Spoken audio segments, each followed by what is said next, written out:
Cleansing Wildfire is a ton of value for a ton of value. To get the most out of Wildfire, we're going to be playing multiple indestructible lands so that we get a basic, don't destroy our land, and draw a card.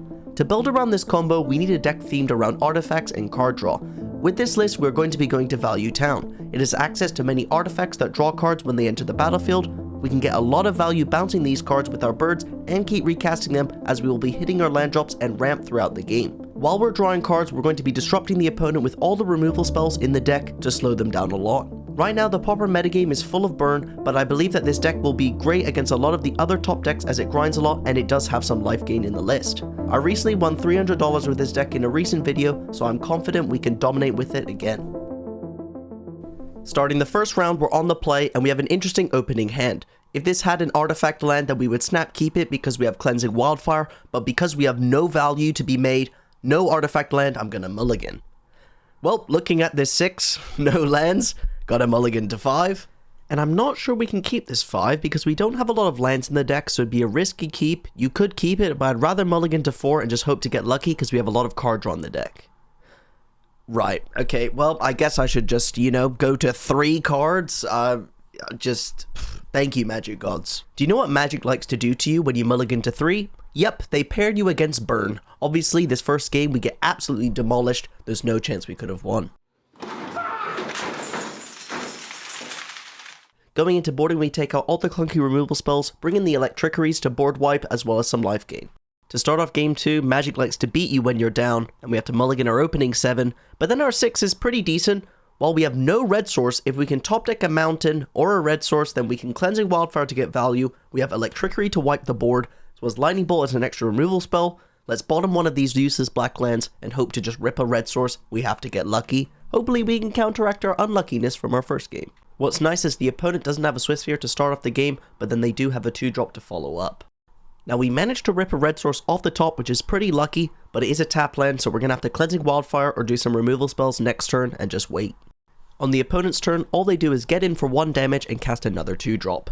Now we draw a land off the top of the deck. I think this is time to be patient and Cleansing Wildfire because the opponent is clearly holding up something like Lightning Bolt, so if I bolted one of the creatures, they would just use the prowess to save it. Now fortunately, we find a Navigator's Compass off the top of the deck. That will gain us 3 life and also be a nice artifact to bounce in the later turns, and also fixes our mana to hold up Bolt here, as we can give our planes the Mountain type.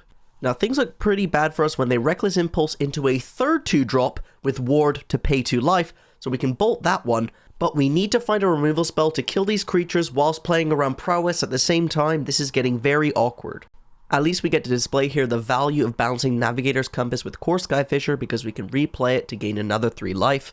However, with the cards not flowing and only having Electrickeries in hand, it's going to be very hard to kill the opponent's creatures. Now I could narrate the game for the rest of this, but it's burn. I get so low, it gets hopeless. I just draw a land. We Electrickery, but they have lethal. Sometimes burn just gets you because you lose to your deck. We have the perfect start to the next round. Our opening 7 again has no lands. I don't understand why we just can't draw lands, so let's go to 6. Now this 6 is very good. We got Cleansing Wildfire, and we got a load of ways to disrupt the opponent as well as put pressure on them. So I bottom the second Rebirth as that doesn't have too much use for us, and the opponent leads off with a tap land. In classic Pauper fashion, both players just durdle for the first few turns of the game. The opponent plays a Simic Growth Chamber, passes back. Now we get to Cleansing Wildfire, our own land, get a ton of value, and also get ahead of the opponent on lands.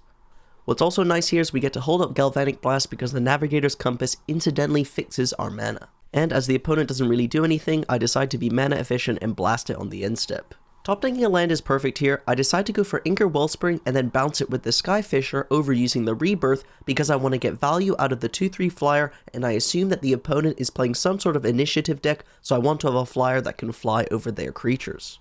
We seem to predict them correctly. They spend 5 mana to play one of the Paladins to get them initiative and fetch up a basic land from their deck.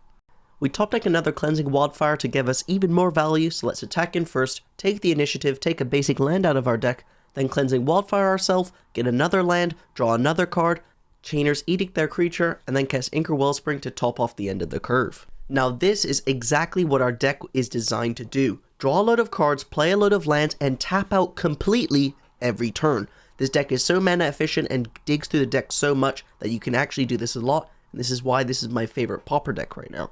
Anyways, for the rest of the game, we destroy the opponent with the initiative and then use Rebirth to make 6 1/1s, which we just beat them down with and they just couldn't deal with them.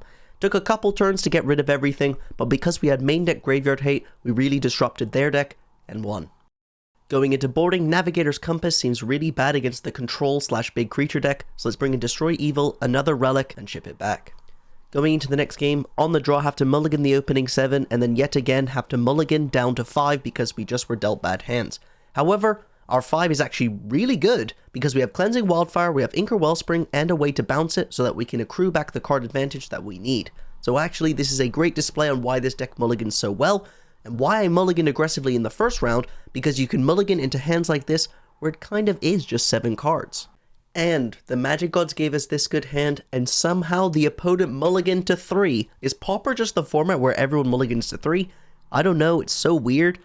2 mulligans to 3 in one video? Have you even seen this before? I'm not too sure, but yeah, we obviously crushed the opponent when they missed their second land drop. But yeah, what a weird league so far. Let me know down below how often you see a mulligan to 3 in Magic, because I honestly rarely see them. We've seen them in 2 matches, I don't know. Okay, well, we easily crushed this game. Let's move on to the next round.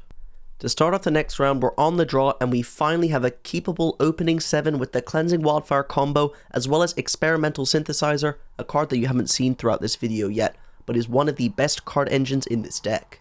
Now, the opponent is on burn with the turn 1 Swift Sphere, but don't worry, we're well equipped to actually fight this game, because we have removal spells as well as land drops to make.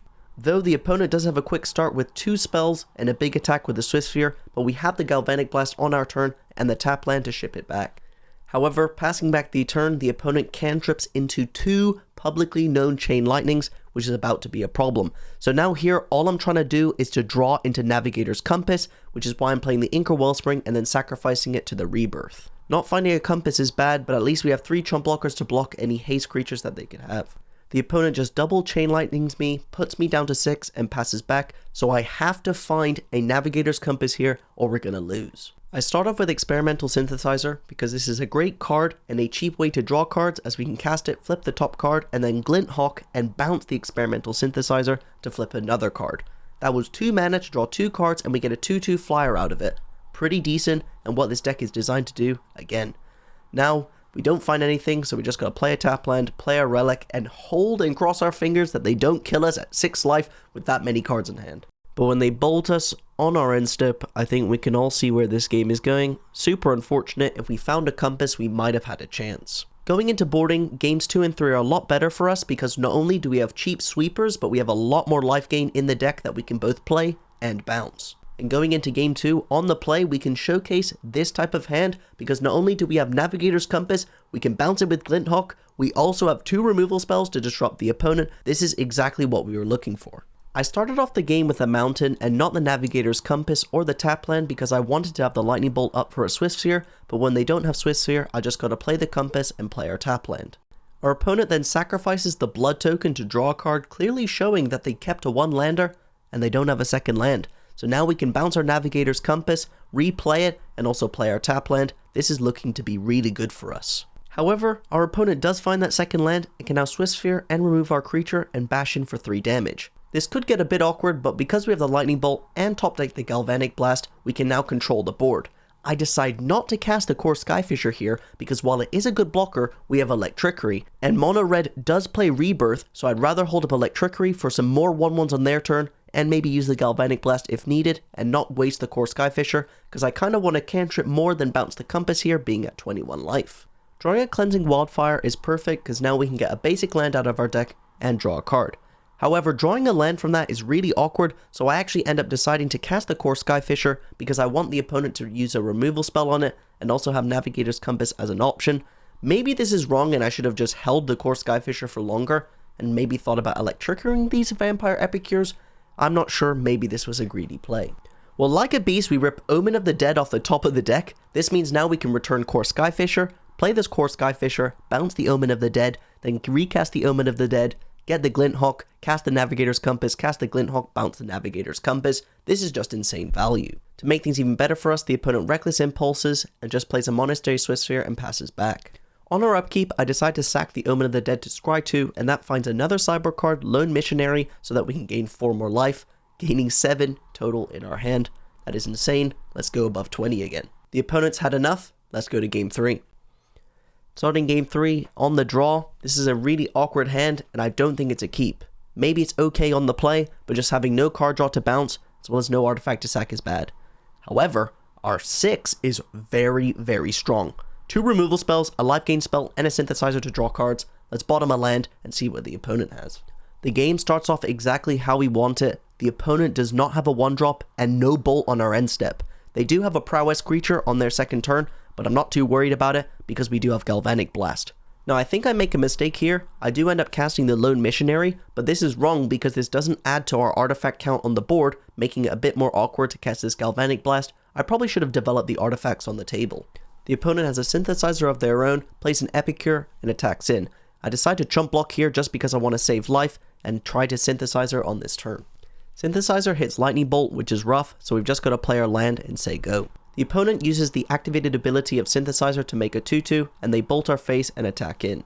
Being at 17 life and finding a Cleansing Wildfire, I decide that I'm going to kill the prowess creature and also Cleansing Wildfire because I want to utilize this time while I'm at a high life total. Well, I thought I was at a high life total, but Swift Sphere plus Chain Lightning plus Lightning Bolt means that we go down to 3.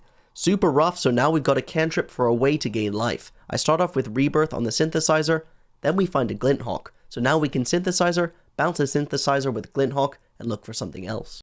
That plan completely goes out the window when we find a Navigator's Compass off the top of the deck. This means we can play Compass, bounce Compass, and replay it, gaining us 6 crucial life points with 4 chump blockers on the board. Things look even better for us when the opponent tanks and just attacks in with the Swift Sphere and the 2/2, so I triple block the 2/2 and the trade goes through. Now we do top deck a land, which is rough, but we can sacrifice our Synthesizer to make a 2/2 and also draw another card, which finds another land. So we got to play our land and say go. Things get even more rough for us as when we pass the turn, the opponent untaps and casts a Reckless Impulse to draw them 2 cards. And of course, those 2 cards are 2 premium spells. Now what's good is we have 2 red up for the Chain Lightning, so they're probably not going to cast it. Oh, they do cast it. Well, now we can pay 2 red to destroy one of the Swift Spheres, so that's not too bad for us. What surprises me even more is that the opponent attacks in with the Swift Sphere, so I can just trade with it with the Glinthawk. I'm really surprised about that attack. Now, please deck, any card draw? Nope, just a Galvanic Blast, but that's okay. Let's play our land, pass back the turn, and just hope that they just draw creatures or lands so that we can suppress the board and get more draw steps for some card advantage cards. What's really good for us is the opponent just draws for turn and passes back. So now we're in a really great spot, we just need to top deck a card draw spell. Well, that's a Navigator's Compass, that gains us 3 life. Let's attack in first and then slam it post combat so that we get even more draw steps against this opponent. However, in response, the opponent has Galvanic Blast. That's okay, we're just going to be at 4 life on their turn. Oh. Is that what you want to see, Chef? Yes. What? That's how you flip a table, Chef. Woo! I'm not gonna lie, I think Pauper kind of has a mono red problem right now. The fact that every time you build a deck you have to heavily consider your sideboard slots and also main game plan against mono red, to me, makes it seem like it's somewhat of a problem. I'm not really going to touch the Pauper format now until something about red is done or a new deck is discovered that crushes it. I've played 2 leagues of Pauper to try and make a video for this deck, but both times I just got paired against red so many times I got crushed by it. I don't think red is necessarily a bad matchup for this deck, it's just annoying to constantly have to play the red deck that you have to make the correct decision every single turn to play against, or they're just going to beat you out by incidental life point damage and all that shenanigans. So as always, if you did enjoy this video, don't forget to like and subscribe, and check out this video because YouTube thinks you'll like it.